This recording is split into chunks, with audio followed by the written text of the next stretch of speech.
Yeah, I guess we'll start it off with maybe just you can do an intro. Tell us about Adyton. Is that how you say it? Good question. We'll get that right. I have like one other like annex question. So Okay. I was out at Naval Air Station Oceana a couple of years ago, and I got to go sit in the simulator for the F-18 with a guy who was, I think, a contractor running training and stuff like that. And he was telling us about the grade sheets and stuff like that for when you're running. Is this still a thing, or did you guys figure out how to turn that into ones and zeros yet?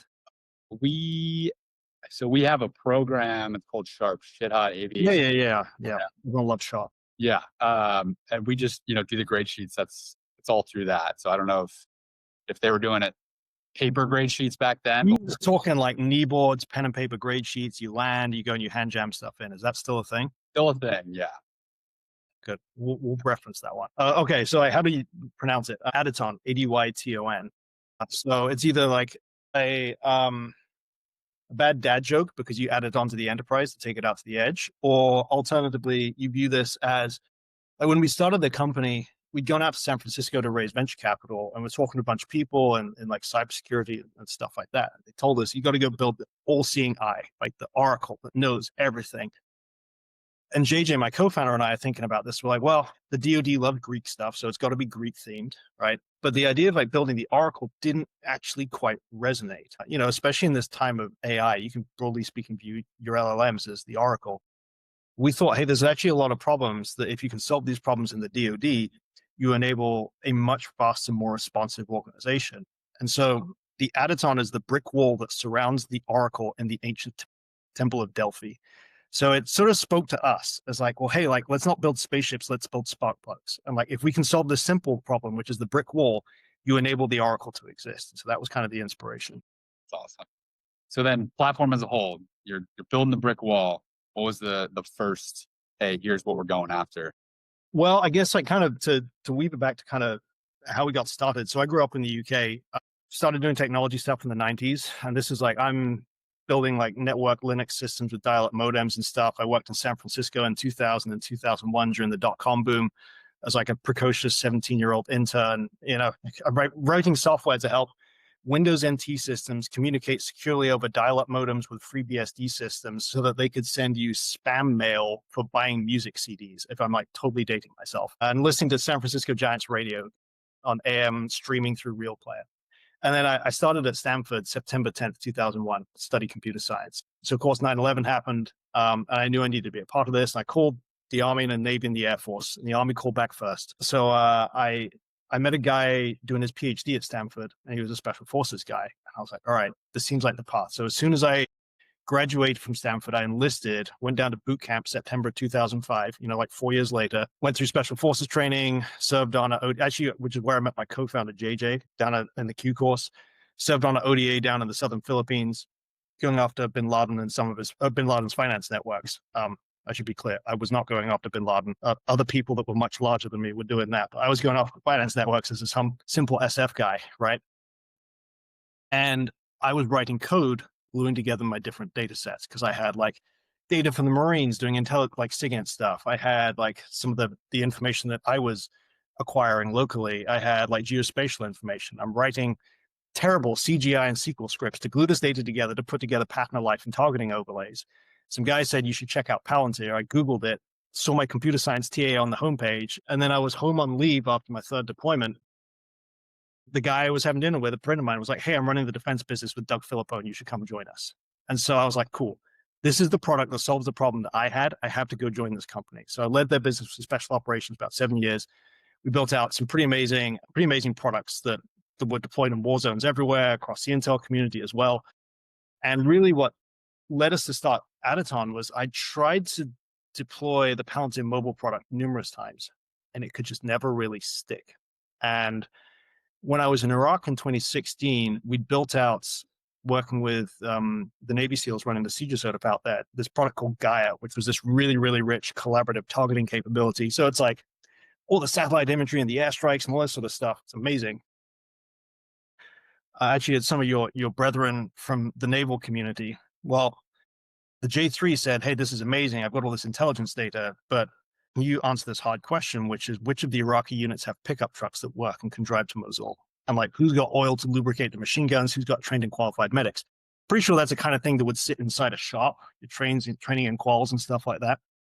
And so I fly out to Fallujah and I start debriefing some of the SEALs out there at one of their team houses. And I see these guys tapping away on cell phones. And I'm like, hey, I'm a nerd. I want to see what's going on. And the day trading biotech stocks on Robinhood, YOLOing on call options, because of course you are, right? You're an Navy SEAL, you're God's gift to war and like market, right? And day trading, right?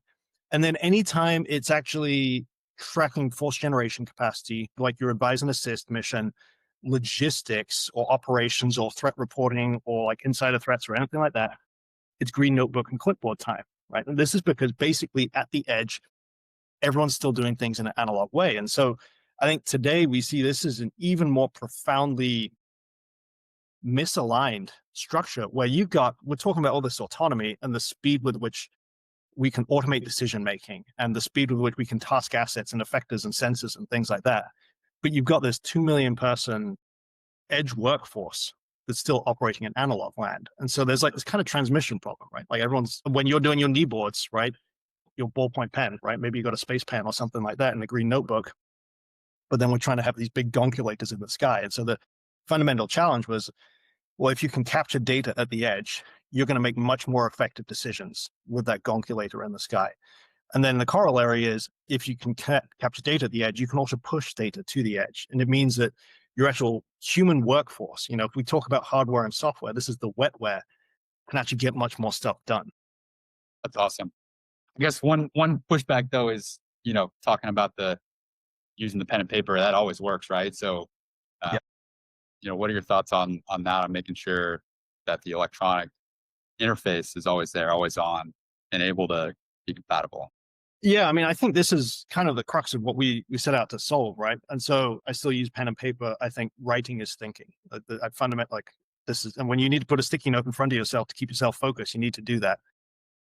But I think there's this sort of false trade-off that's caused by a friction for the end user, right? Which is that, okay, for me to do something where I'm actually doing my job, that's what we're fundamentally talking about, is if you are that pilot who's training and certifying new pilots, or that instructor who's training and certifying new pilots, you need a thing that is obviously secure enough to work where you actually do your job. You need a thing that's going to be able to cache and handle the data locally when there's no cell phone connection. And it needs to be able to merge that data back gracefully. And you need to be compliant in the right way as well. And so really what we're talking about is how do you enable point of use technologies? My own opinion is you basically need to solve for the security side of this to be able to do things in the correct post-quantum way and, protecting data at rest and data in transit. We built out some technology around decentralized identifiers and verifiable credentials to enable us to do that. You need to handle all the compliance stuff, which is like very boring and very unsexy, but very required as well. And so we built in internally what we call an embedded mobile device management, which basically allows us to raise the security posture of a personal device close to government financial equipment.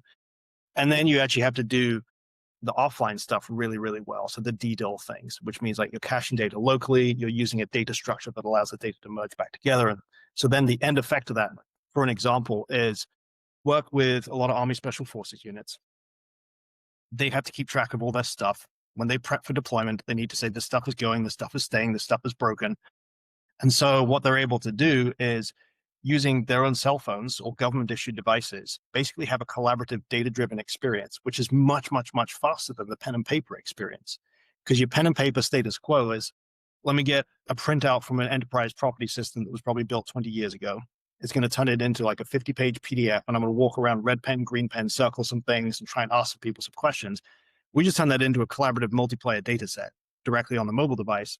Because it works offline, it means that when I go into the motor pool, go into the gun cage or wherever it is that has no cell phone reception, this gun's going, this gun's staying, this gun's assigned to Billy, and so on.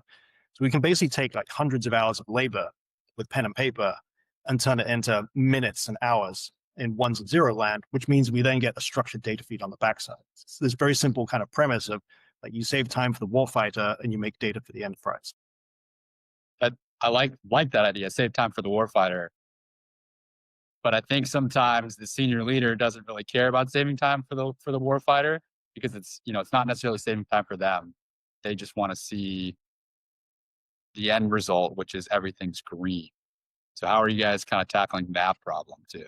It's like I I think things are changing. Is what we see is that things are changing. You see this certainly with the way they're pushing a lot of the innovation through Army Fuse and the Army Transformation initiatives, because people are starting to connect the dots. And I'll make the plug that like Joe Wiley's been graceful to host some articles from us, but that fundamentally like time is readiness and time is lethality, right? Literally the hours that you spend jamming in a grade sheet into Sharp are hours that you could be spending mentoring a junior pilot. And so this is just a fundamental trade-off. It's like, are you spending your time on data entry or are you spending your time on mentoring and leadership?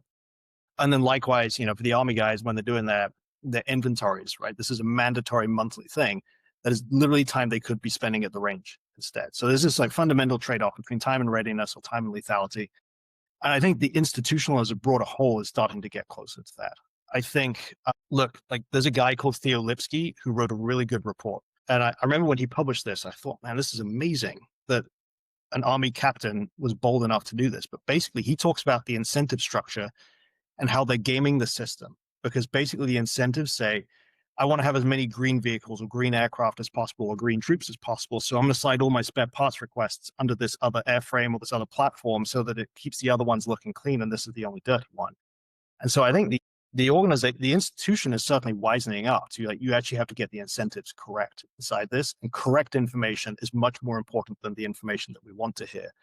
I mean, I've heard from a 3-star, everyone knows that what you put into defense readiness reporting system is a lie, right? Like this is, which, if you're Hexit, you're deeply concerned about that. I think for the actual unit leaders, so let's talk about like 05, 06 level, they clearly want to see some stuff green. I do think the institutions need to do more to really stress the accuracy of information matters more than just having the information, right? Like this is like, just don't give false reporting. Like this is basic kind of tenets on this stuff. And they're changing the way the promotions happen. Like Army's changed the way the staff college approach is for 06 level and things like that. I mean, like we make a whole ton of data. We make it available through Power BI. We give people at the unit level far greater visibility into their unit's readiness than they otherwise actually have. Like we had an example of, there was a Navy ship using our product overseas. They came back into port over in Norfolk, Virginia. And then I forget the name of it, but it's like you have a blue crew and a gold crew, something like that. Maybe like an LCS or maybe one in the boomer, the subs. It was a logistics ship, right? Okay. And so they're like, hey, we have like, I forget which one, let's say it's blue crew, right? And they're like, sweet, we're using this thing. Overseas, they're managing like who's got their power on certifications and their turbine quals and all this sort of stuff, like the manage the bread and butter. It's like the Sharp stuff. But the trouble is like the Sharp kind of doesn't go to the deck plate. And so they're doing all this, and then they manage all their refit and their retraining and their rehab so that the unit, that blue crew, is ready to deploy faster than any other crew in the entire Navy, right? And so this is actually, you're maximizing the operational tempo capacity of that unit by automating stuff like having a digital representation of the chain of command that pings out who needs to go get this training and who needs this certification, who's going to be pay loss, pay hurt in this situation, and stuff like that. And so for them, like that unit actually cares about moving the needle on readiness. You give them the tools and the data to be able to do that. It sounds pretty awesome, because definitely you talk about the DERS is like, yes, there's a lot of Optimism. yes, optimistic reporting and, abilities that I'll just say may or may not be there based on the Yeah. So I mean, we hear a lot from people. I don't know if Ian's going to kick me for this one, but it's like, look, like a lot of people are fed up and tired of existing enterprise systems where there's a very high friction. You have to go find a special computer in a special room to go and input stuff into things like Sharp or things like G-Army, things like PEX and the Navy, and sorry, in the Air Force as well, right? Which is like, it's just pure time tax for the end user. And that time tax is what results in information inaccuracy for the decision maker. yeah, I mean, we get done with a flight and we go on. We have specific computers where we have to go do. I think it's called now Comis, and it's like our aviation hours reporting for the jets, and then we have to log into a different software to do, a gripe for the jet. So there's like, 2 or 3 different software interfaces that we have to work with. That takes anywhere from 10 to 30 minutes, depending on how fast the computer is going. End of the day, right? When you've been flying sorties and stuff like that. Right after we get done with the flight, and it's like, okay, well, now I got to go and finish up the maintenance data, send that upstairs, and then someone puts that into Sharp. So, there's 3 different people interfacing on one thing, which is, Yeah, I mean, like if we're honest, you look at the budget pressures on the Department of Defense. And you look at the tooth to tail ratio, it's like what you would rather have is more pilots flying jets and fewer people doing swivel chair work inside this. Right? Like if you can reduce the administrative overhead of the Department of Defense and increase the lethal parts of this, that's the goal. It's great. DOW, excuse me. DOW, yeah, yeah. I guess still technically DOD unless we spend all the billions. So it's like 20 plus years of habits. Exactly. So that you kind of talked earlier too about the trucks, and I know that's a potential issue. How do you guys ensure that somebody doesn't go in there and it's like, hey, we have 75% of our trucks up, or we have one truck with 3 wheels that's like 75% up? I'm sure there's some potential areas to, again, like fudge the numbers. How are you guys making sure that it's I mean, this is like, it comes a bit to the incentives and the way we deploy this thing, right? Which is, and like truck being our use case, like a very simple example on this. But what we talk about is you have this ground truth information, and then there's like enterprise truth information. The enterprise truth information is whatever made it into Sharp and got swivel chaired by somebody else and some other thing, or made it into DERS. Then there's a ground truth, which probably in your unit looks like a whiteboard. And that's where people are actually tracking the no BS. This is what we actually know to be true, right? Like which tails are flying and operational, who is sick, or like had to go to dental and is on NOx and can't fly tomorrow and stuff like that.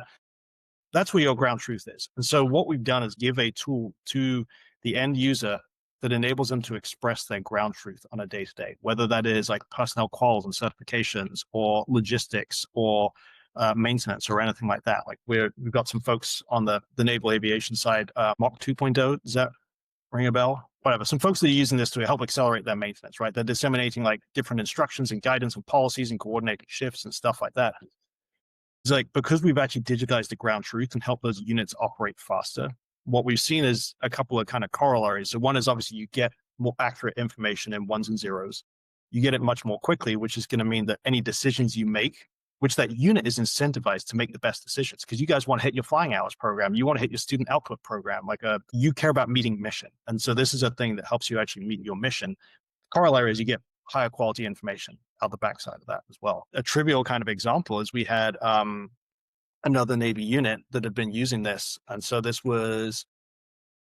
were in a shore-based unit, if I get the terminology correct, but like they're in the installation, they run like air traffic control and search and rescue and stuff like that. And because they moved to basically maintaining the daily formation and their musters and their roles and stuff like that using the product, time it takes to put information out is dropped, right? Like if you look at how much time, well, maybe as a pilot, you didn't spend quite as much time as I did as an enlisted guy standing around, right? Like I added this up, and across the Navy, if you take like the $48 an hour blended average labor rate for a uniformed service member, the Navy spends, I think it's about $10 million a day on personnel accountability, right? Like this is kind of crazy. It's about $2.7 billion a year is spent making sure you got all their people. And so in this one unit where they digitize this, they gave back more sleep to their sailors, which is kind of a nice thing to do. They made all this administrative stuff very, very easy. And then when you have things like command climate surveys, you have the highest DEOX participation rate inside the entire Department of Defense because of this, right? And it's just kind of like an indicator. What does like the good order and discipline and the morale look like in that unit is when even you get like a little administrative task like that and you get the highest possible engagement rate. Like that's a good sign that you got a unit that's functioning well. And then when they have things like there was like a hurricane that went and hit them, and you can get all personnel accountability inside of 30 minutes. Like this is a thing we have repeated data points about, but it takes the rest of the installation 12 hours to figure out who's lost power, who has flooding at home, whose dependents might be hurt, and who can still actually come to work and actually do their Navy job during the day. I mean, this is just, it's night and day on this stuff. Yeah, I mean, half the time it's like, hey, do accountability. It's like send a text to one person who then sends a text to another person who then sends a third text to Yeah, and like together. Or also not a great system. No, and like when we've done this with one of the aircraft, we're on like 3 aircraft carriers at the moment. We've done this with one of the aircraft carriers, and they had like, it was like an active shooter on the base or something like that. 30 minutes to mobilize 3,000 people and put a search party together. That's not a number. And so when you think about wide scale mobilization, you think about like agile combat employment from the Air Force, doing things spread across an entire theater. Like this is the fastest way to mobilize people, period. That's pretty incredible. So you're operating on not your own devices. You're not a device platform. You're strictly software. We're a software company. We're not a hardware company. And we started with this like real world experience was when I was an army guy, I carried like a 30-pound satellite radio around with me. I carried like a 10-pound VHF, UHF radio around with me, and I carried 2 Nokia cell phones. I can tell you 100% of the tactical intelligence that I received from like our intelligence community counterparts and like partner forces came over Nokia text messages. Now, as a nerd, I know that's not ideal from a security perspective because of, signaling system 7, the underlying SMS technology. But the premise there is like the consumer market force is driving about $300 billion in spend on mobile devices every single year. No government in the world can outpace that force for innovation than the consumer market. So we said, well, let's build the technology the right way, get the NIST 853 controls built directly into the software stack, so that whether you're using a personal device or a government device, or you were a member of a partner nation, right? Like, let's say you're going to go and hang out with the Australians or something like that. They should be able to use their cell phones and their networks, and you guys should be able to collaborate and exchange information together. And so we built all of our underlying tech stack to enable that. That's great. It's really like people are going to use whatever's the easiest, and whether that's the correct thing or the incorrect thing, like that's just the reality. Totally. You guys have like the shadow IT department, right? Yeah. Look, I mean, like, I know we were recording, but you could easily imagine that a unit would run everything over Signal or WhatsApp, right? Yep. Yeah, totally. Right. And this is like the way the world works. And so it's just like, can we provide a better alternative that not just does your messaging stuff, but also does like your log stat and your per stat, and also can do like your emergency coordination, your maintenance reporting and stuff like that. Sure. Broadly speaking, in the US, we're a peacetime military at the moment. There are other countries out there that are very much not a peacetime military at the moment. And so when we take the same product into a different context, how does an American interact with an Australian in the Indo-PACOM theater, right? Where we might be using the same maintainers on the same aircraft platforms. You might want to swap and do spare parts exchange. Why can't I use, well, like we think you should be able to use your cell phone to rock up to an Australian, be like, hey, I need whatever, this piece from your spare parts repository.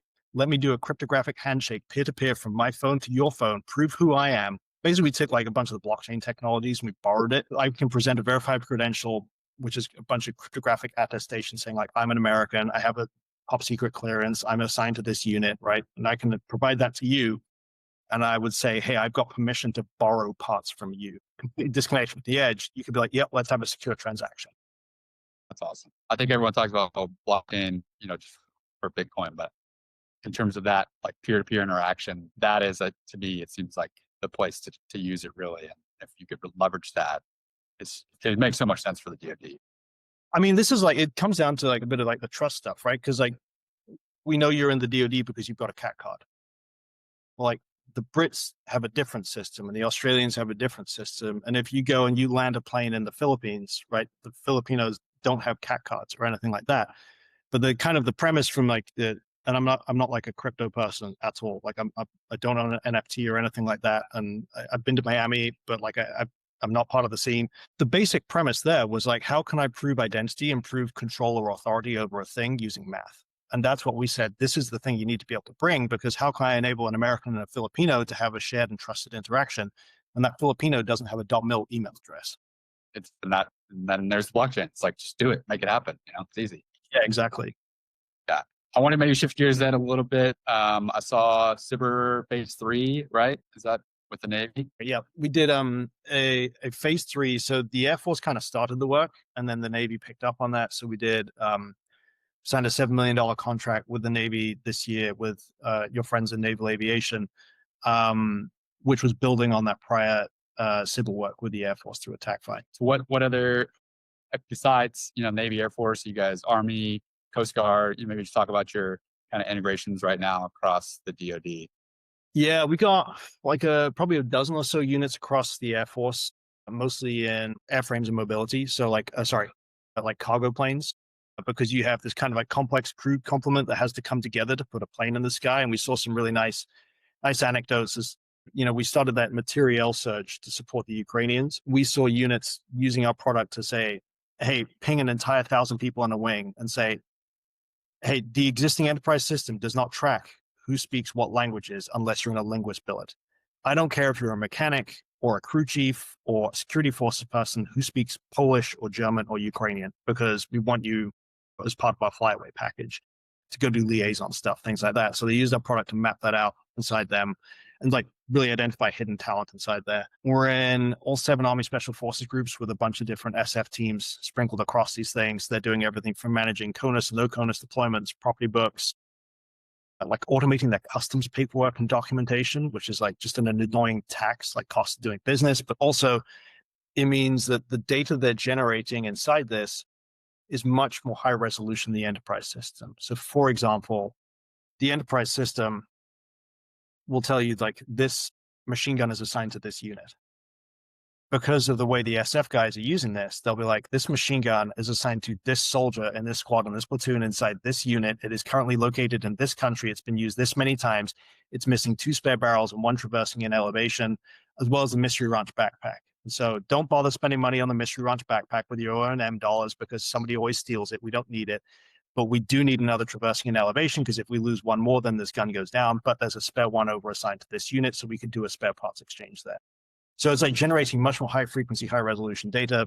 And then we got a smattering of users across pretty much every single active duty Army, actually every single active duty Army division as well. Again, tracking logistics items. So right now, there's about 343,000 major end items being tracked inside the system today. So that's where like the users are generating more information than the enterprise actually knows about this. Maybe if you could just kind of keep talking about that data point, because I feel like that's maybe not something that people realize of how granular you can get. I mean, just hearing out of like the barrels and the backpack and all these things, what does that do for somebody? Yeah, and so I think like this extends, of course, like class 7 to class 9, like spare parts for aircraft, or class 8B, like medical logistics and stuff like that. But if you take or like class 5 for munitions, like people tracking ammo and stuff like that inside this, well, okay, like that does give you a much more accurate picture of the disposition of this one individual unit. But when you think about this as like a flow and not a stock of data. And so the flow is like, I have a human being with a product that just worked where they are, right? We call it like point of use device. To your point, it's like you're going to use whatever you have available. And that human's day is made more easy because they're using the 1s and 0s version of this. You basically got this flow because the human does the job, the interface makes it easy to acquire this, and then you get the data that comes on the backside of that. If you think about operating across an entire theater, and you're not just doing like point in time, like, hey, how ready is this unit? But you want to do a dynamic supply chain reallocation decisions.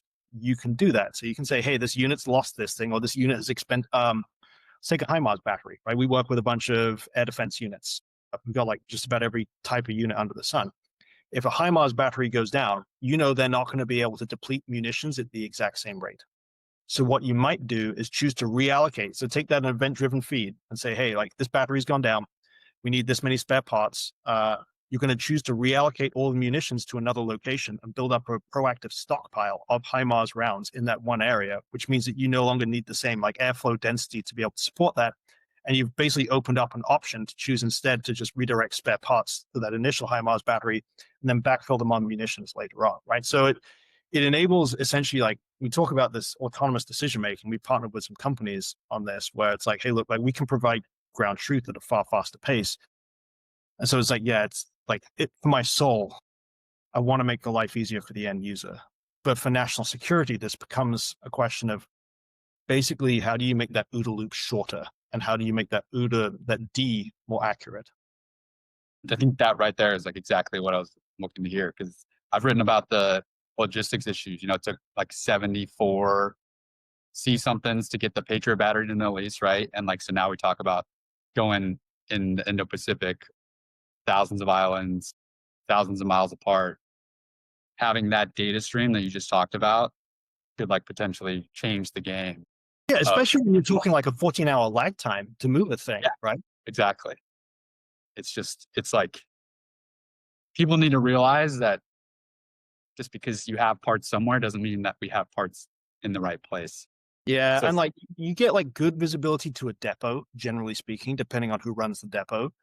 But then once it leaves a depot and you basically go out into the yonder, like that's where you don't actually have good state. And like there's no good reason why, we shouldn't be able to swap some resources between the Army, the Navy, and the Marine Corps and the Air Force, right? Like this is an obvious thing, or let alone with a partner force too. Yeah. So are you guys working with the partner forces? I know we talked about like liaison with 20 Australians, but are you guys looking to break We into the Royal Navy? we would love to. Like we have we've had some early conversations with some folks, and like people have actually like they submit through the website when they express interest, which is kind of a non-traditional idea. Actually, we started doing this. Actually, the whole naval aircraft carrier thing started because an E8 pinged us through a web page, right, when he was deployed, and we jumped on a Zoom call and onboarded the entire crew the next day. And so this is like very much we went straight to the end users on this thing. And you see, I think the institution with things like the Army Transformation Initiative is getting to that, right? They're like, oh, we need to listen to the users, right? Instead of necessarily the loud voices that comes from, let's say, the slide decks that go straight to the program offices, right? Although that may all be changing. But, you know, it's like you got to listen to the end users because they're the ones that are actually fighting the war. I'm smiling because this is the other thing I bring up all the time too. It's like the people that sit in the program office that, they're great. They served 10 or 15 years, whatever, out in the field, but now they're maybe 5 years removed. And they're 40 versus 22 carrying around, the back. It's like they don't, it's different. It's just a different generation. With some amazing PMs who all they cared about was the warfighter. And they would take politically challenging decisions from a career perspective to do the right thing for the warfighter. But I think structure, like I feel for all of the civil servants that are currently furloughed and things like that, that it is a system design problem, which is that you've got the people that buy the stuff do not live in the same state as the people that use the stuff. They don't work in the same building. They don't report to the same chain of command, right? And so this is just like a principal agent problem. So it's like no knock on them. What I would say that's encouraging, I was talking to some folks over in the UK recently, and they told us about a specific project where they took acquisition people from the traditional MOD in the UK. And they said, here's an entirely different set of rules. Your only job is to go and get material and supplies to the Ukrainians fighting the Russians, right? They're like, this is your only mission. Same human beings, different set of rules, completely different outcomes inside of it. So the thing like really comes down to this is like, what are the rules and the incentives and the culture that you impose on the people? Because when you take those same folks that have got, let's say, 30 years of civil service experience that are doing this, right? And you take them out away from their desks and you give them a different mission, you can get different results. Yeah. It's like, I think Charlie Munger is like, show me the incentives and I'll show you the results, right? I know we're kind of running short on time. So maybe you could talk to one or two big challenges you guys are facing right now that you're trying to break through. I'm going to put like a plug for one challenge is there's these pockets where the mindset of we can't have nice things. This is a thing that the DoD needs to change, that this is this fundamental idea of expectations and standards, right? Like you go visit a tier 1 unit, they expect nice things. And even then, they're still putting up with some pretty crazy pain that like would shock us, right? But like they expect nice things. You go to like all of our SF users, they don't care. They only want the thing that solves their problem today. I think when you look across the conventional military, and this is universal across all the branches, you'll have some leaders, let's say the 05, 06 level, that are really building up like a culture of innovation and trying to push change. And they, especially when they see the results, like the results we've been able to deliver in terms of readiness, in terms of cost savings and things like that, they really care. But it's such a fragile mindset. You go visit a Marine Corps base and you kind of expect the barracks to be a little bit rough, right? And it's going to be like some cinder block and like, let's hope we get a blanket, right? I visited like Camp Wilson many, many, many years ago. And I was like, oh, this is an authentic experience. I think this is a mindset that the DoD needs to shift. It's like, if we're going to be the premier fighting force in the world, we need to act like the premier fighting force and expect the premier capabilities. That's great. I think that it's definitely true. I mean, it's true across my units and seeing our hangars and stuff. It's not the nicest hangar and it's pretty old. Oh, let me turn it around. Like, if you could change one thing, what would you change? Magic wand. In the entire DoD or just about my current job? Let's scope it so you don't have to say anything while it's recording that is complex. I would say probably some of the stuff that we talked about earlier of, the maintenance logging and just like the administrative back end that takes longer. If it was just one easy thing to kind of get some stuff out of the way, it would definitely be the administrative side.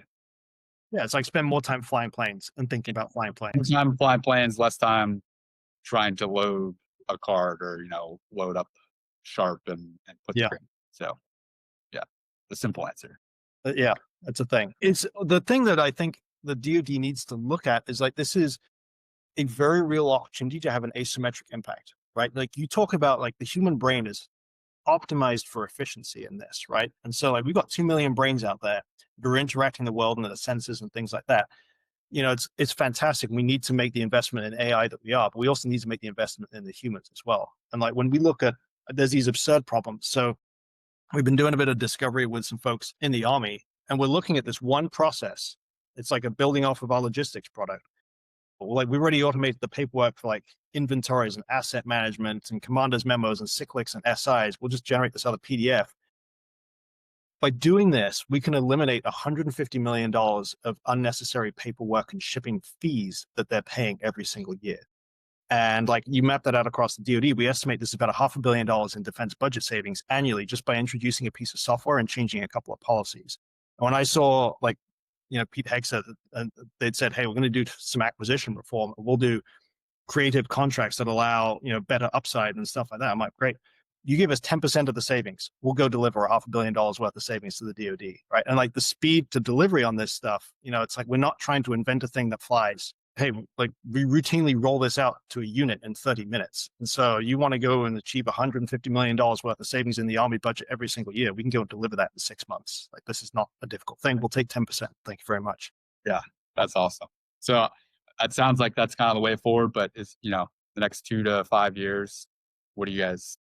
Yeah, I mean, like I think the exciting thing that we're seeing in defense right now is now at the top as we've started engaging with the right folks there, taking these wins and the case studies and the data points and like proven budget savings and stuff like that from the end user, where it's just very simple. It's like we can save the user's time, we can save the unit's money, and we can increase readiness and lethality across this. Taking those to the audiences at the top is amazing because they're open.